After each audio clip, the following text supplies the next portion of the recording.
Hello everyone, happy Christmas and almost a happy new year to everyone on Facebook. Welcome to the Aussie Dude Review 26, Star Wars The Last Jedi. Guys, it's been a fantastic year for films this year, amazing. We've had so many films such as Wonder Woman, the new remake of the horror film It, Resident Evil The Final Chapter, Logan, Jumanji, Welcome to the Jungle, Guardians of the Galaxy, and obviously Fast 8, The Fate of the Furious, and so many more, including Justice League as well.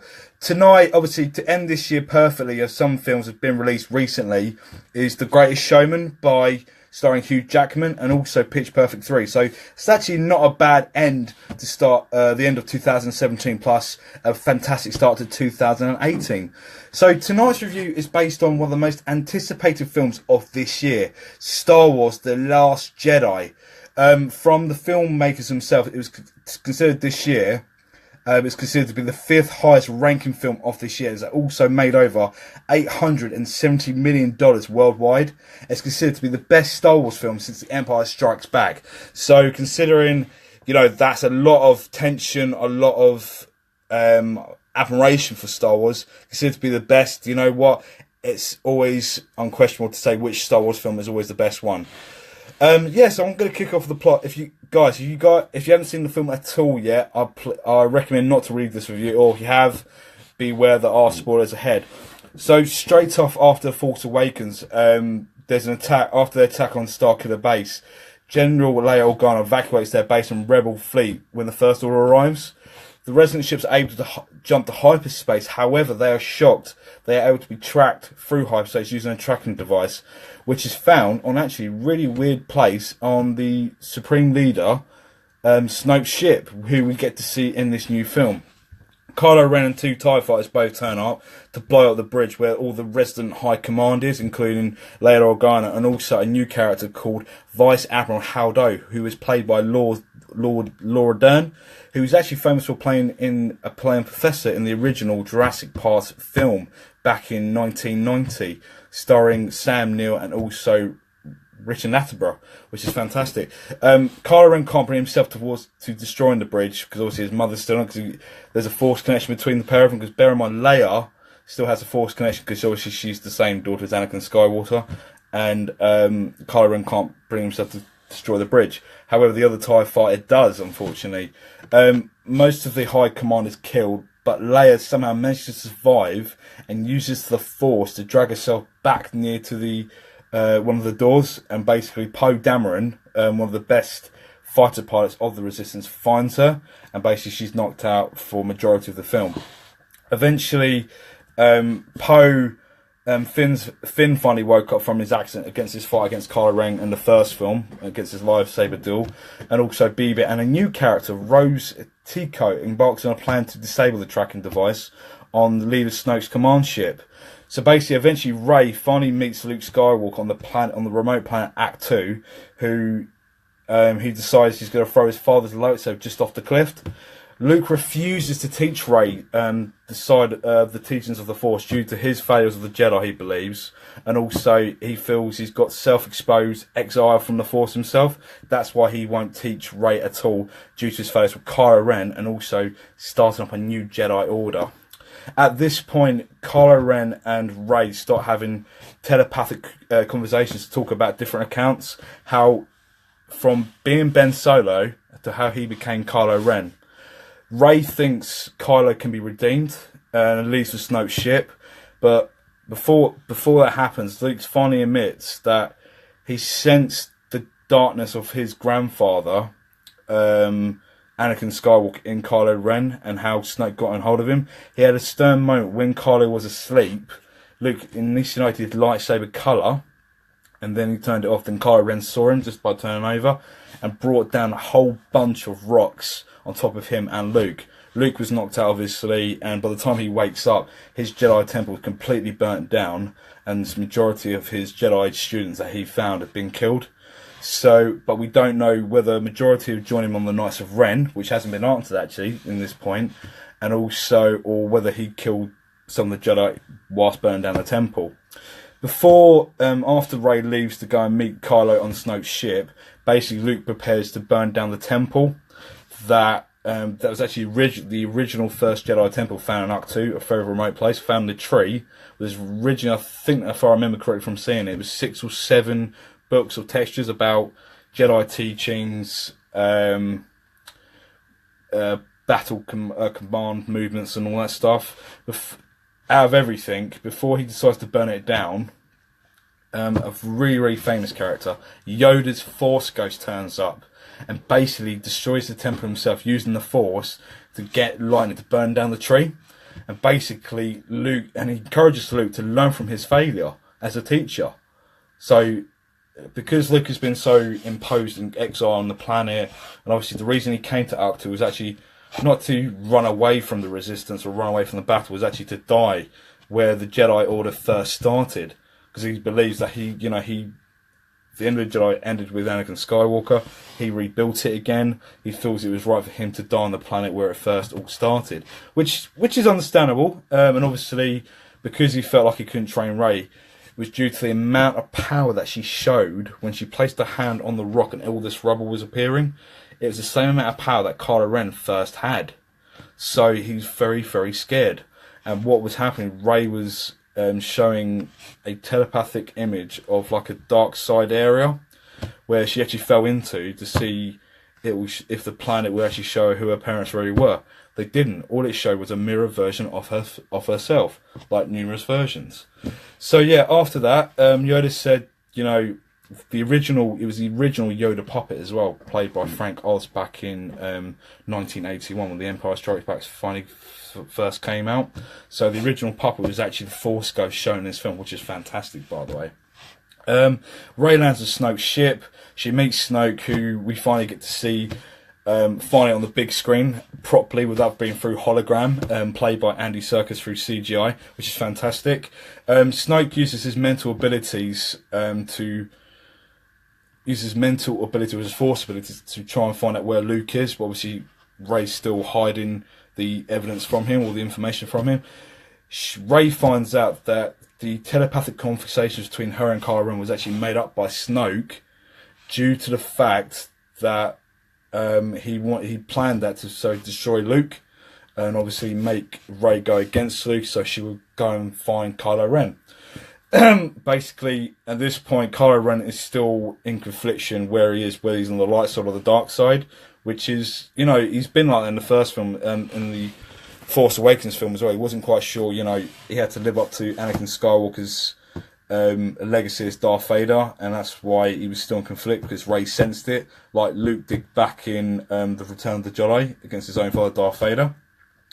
When Snoke orders Kylo to kill Rey, when Kylo lights up his own lightsaber, Kylo secretly twisted his grandfather's lightsaber into Snoke, and before he decides to kill Rey, he actually kills Snoke first, in half from the side, which is actually quite funny to watch if you watch it. So eventually after that, Kylo and Rey both work together to kill off the elite guards in that room. That was about 5 of them who look very similar to Emperor Palpatine's elite guards back in Return of the Jedi, and also shown in Revenge of the Sith, because some of them were trained the Jedi secretly, which they never would. After that, they got to the point where once they defeated all the elite guards, Kylo said he's now made himself supreme leader of the First Order, and also he wants Rey to join him. Forget about Sith, forget about the Jedi. Let's rule together and make the galaxy what we should make it for ourselves, what the galaxy should be. So, but eventually at that point, Rey says no, because obviously she finally says she is a Jedi, and she is a Jedi. When they try to force grip Anakin's lightsaber, eventually it gets broken in half, because their power is equal. You don't even see it, the power is equal. So eventually after that, Rey escapes, and Kylo Ren speaks to General Hux, who's still like the lead commander of the First Order. Ren is now the supreme leader of the First Order, which is good. At this point, how everyone's escaped from the command ship, which was being blasted by the First Order. The Vice Admiral who took over from Leia actually sacrificed herself using... This is quite clever. Using the main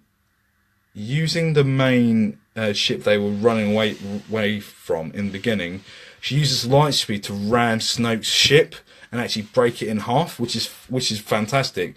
While they try and make it to the planet Crate, whatever it was called, Crate. I think it's Crate, which is quite funny. It's basically like a base they had in half. So a lot of themes that you see from Empire Strikes Back, and also shown in The Last Jedi, which is actually quite interesting, really. But I can come back to that back at the end. Luke appears finally on Crate and confronts Kylo, and Kylo Ren orders the First Order to fire on Luke. That has no effect at all. He's standing there against all these massive ATT walkers, everything. Luke's getting fired upon, and nothing has effect upon him. This is a big secret, so watch for that for a big spoiler. Luke and Kylo both finally have a showdown. We finally get to see Luke as the Jedi Knight, or the Jedi Master that he is, holding his father's lightsaber against his own nephew, Kylo Ren. Kylo finally realizes that he's fighting Luke's force projection, which whilst Luke is on the planet Actu, sitting there as he was during the whole film, he's just fighting his force projection, and eventually he admits to Kylo Ren he's not the Last Jedi. The Last Jedi is apparently Rey. As you can see during the film, Rey has got so much power, she managed to move, whilst focusing, boulders and rocks for the Resistance to get out the back entrance of the base they had on Crate, and then eventually they disappear. Near the end of the film, once Kylo Ren's battled Luke, eventually Luke becomes very exhausted whilst meditating on the rock where Rey was trained during the film itself. Luke vanishes and finally becomes one with the Force. So basically Luke's now become a Force ghost, like Yoda, like Obi-Wan, and also, who else? Qui-Gon Jinn, who actually originally taught Yoda and Obi-Wan become Force ghosts. And eventually Rey and Leia both speak, saying, the Resistance have now got all hope and command back, because now Rey is part of their team, finally again. And also, that's it. Basically, they've still got hope. They've still got a Jedi. At this point, during the actual film itself, whilst Rey was doing her training, just going back a little bit, whilst Rey was doing her training with Luke, there were a few scenes with Finn and the new character Rose Tico went onto a planet called Canto Blight, where they were trying to find someone called the Master Codebreaker who could help them track down the tracking device on Snoke's ship. Played by a legendary actor who actually just called Codebreaker, not Master Codebreaker, called Benicio del Toro. Very famous actor, especially in the 80s, 90s. Even now, still a famous actor altogether. And basically, one of the kids helped Finn and Rose escape from the planet. At the end of the film, one of the kids that helped these two characters actually used the Force to grab the broom while staring into the stars. A perfect ending to the film. That was it. Perfect ending. It was fantastic. So yeah, from many people's review, a lot of people said that it had a lot of things from Empire Strikes Back. I think it had a few more bits than that, really. Looking at it, there was one or two scenes where I think one scene was very similar to Return of the Jedi, where Return of the Jedi, Luke was in Emperor Palpatine's presence, and also Darth Vader. He's looking out the window on the command ship, and you can see the rebel fleet fighting the Empire at the time. But the same thing's shown in this film, where Snoke tells Rey to look through, through a glass mirror to see the Resistance fighting the First Order. So I wouldn't just say it's not just the Empire Strikes Back; it's also some bits Return of the Jedi's in there as well, because the Jedi do return. Luke returns as the famous Mark Hamill that he is. He returns as Luke Skywalker. We get to see how he's been for the last 20-25 years. And then obviously it gets to the point that Rey is now the Last Jedi. So yeah, I wouldn't just say it was Empire Strikes Back. There's a few things of Return of the Jedi there as well, which is what I thought as well. Out of all the films they said, it's considered to be the best film out of the Star Wars franchise. Oh, that's a tough one. I think I do agree that The Phantom Menace was not the best film. It was probably one of the worst film they've ever made for Star Wars. But considering against the original trilogy and this halfway through this new trilogy, it's very hard to say, because obviously it's a bunch of new characters. So the only way to make my judgment on that, once they do episode 10, that will make my decision up, really. But all the Star Wars films are good. Our original trilogy are good. Obviously explains how Luke Skywalker, Han Solo, Leia, Organa, and obviously introducing a new trilogy, obviously made by Lucasfilms and obviously Walt Disney Films themselves. Obviously this trilogy itself would be quite good. Just to give you a few rumours, basically from... Sorry, I keep turning my camera. The release date for episode 10 is meant to be released on December the 20th, 2019. There have been so many rumours what the new title is going to be. So basically the rumour titles that I keep seeing online and what I keep hearing at the moment is called Star Wars Episode 10, The Black Diamond. So it will be interesting if they do actually use that title for the film. And would it actually answer the remaining questions that all us fans need to hear? For example, who was Snoke? There's so many fan theories about who he is. Is there ever going to be a romance in Star Wars like happened like Anakin and Padme Amidala in the first trilogy? Second trilogy with obviously Han Solo and Leia Organa. And obviously this third trilogy, so far they've had Finn and Rose, but obviously we don't know if Rose has died. I can't remember if she died or not in the film. I think she did. But obviously they haven't done the romance thing yet. And obviously, do we get to see any more Force ghosts? For example, not just for Yoda, will we see maybe Obi-Wan? Maybe. We're going to see Anakin Skywalker maybe come and speak to Kylo Ren. We have no idea. So the film, release date rumoured to be December 20, 2019. And obviously the rumour title is going to be Star Wars The Black Diamond. So until we get confirmation, we're not going to know. And obviously the famous J.J. Abrams is set to return to direct this film, which is going to be fantastic, by the way. Because obviously he's most famous for he's directed so many films recently, like Star Trek, also one of the Transformers films. So yeah, fantastic, guys. Guys, I hope you're having I hope you're enjoying the rest of your Christmas. I know we're at the halfway point now between end of Christmas and beginning of the new year. So just to recap, really. We've had so many great films, for example, Saw, Jigsaw Legacy, Guardians of the Galaxy, The Fate of the Furious Fast 8, Wonder Woman, Justice League, Baby Driver. Obviously, at the moment, I think my film I do want to go and see is obviously The Greatest Showman, which was starring Hugh Jackman, which obviously he finished his Wolverine role after 17 years. With Logan, which was actually a fantastic X-Men film. Yes, so just to end it all off, really, I will be doing 1 or 2 more reviews before the year is up. And also, I'll be doing my top 10 choice for 2017 on Saturday the 30th of June. Sorry, not June. Of December, sorry. I keep going back. 30th of December, and also the part 2 of Aussie Do 26 top 10 review on 31st of December, just before the new year. So, guys, thank you for watching, and have a pleasant evening. Speak to you soon. Bye.